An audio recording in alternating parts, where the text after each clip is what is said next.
આ કાળઝાળ ઉનાળાની ગરમી વિક્રમજનકમાંથી પસાર થઈ રહી છે. લોકો અને પશુ પક્ષીઓ પણ આમાંથી પસાર થઈ રહ્યા છે. તાપમાન 45, 46, 47 ડિગ્રી સુધી પહોંચી ગયું છે અને લોકો ગરમીથી ત્રાહિમામ પોકારી ગયા છે.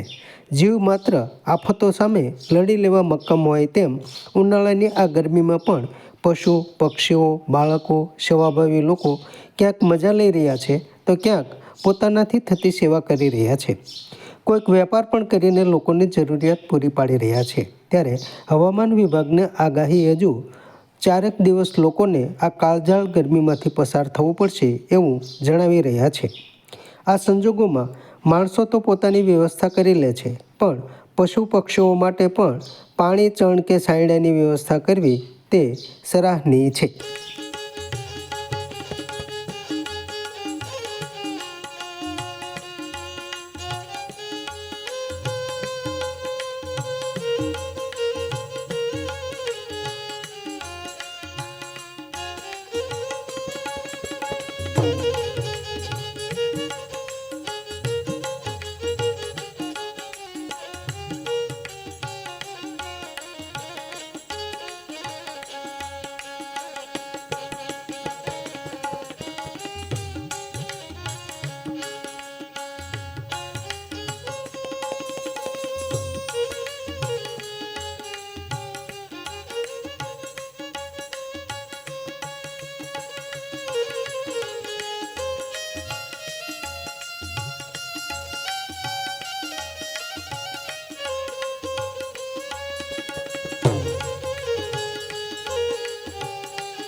મારું નામ કરશનભાઈ નાનજીભાઈ પાટડિયા. હું ગઢવાણ રહું છું અને મારા માટલાનો મોટામાં મોટો ધંધો છે. અત્યારે ગરમી વધારે છે એટલે માટલા લેવા માણસો ઝાઝા આવી ગયા છે અને જેમ ગરમી પડતી જાય એમ ગ્રાહકી વધતી જાય છે અને જે જૂના ભાવ શિયાળા કરતાં અત્યારે ઉનાળામાં ભાવનો વધારો છે અને માટલા ઠંડા, દેશી માટલામાં પાણી ઠંડુ વધારે થાય છે અને જેમ આમાં સિરામિક માટલા આવી ગયા. લાલ માટલા આવે ને રેડવેડના, એ પણ માટલા આવે છે. કોઠી, નળવાળી કોઠી, એ અત્યારે ઝાઝી વેચાય છે. અને પરબના કુંડા જે આવે છે, જે પક્ષીઓના પાણીના કુંડા, આજે સિઝનમાં ઓછામાં ઓછામાં 5 થી 6 હજાર નંગ હું વેચું પોતે. ખાસ કરીને લોકો અત્યારે માટલા ખરીદી રહ્યા છે.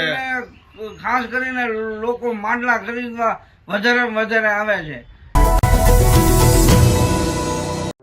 સમાજ માટે સત્યપૂર્ણ સમાચાર પ્રસારણ આપના મોબાઈલ પર તરત જ લાઈક કરો, શેર કરો અને સબસ્ક્રાઈબ પણ કરો. અને હા, ઘંટડી વગાડવાનું ન ભૂલશો. આભાર.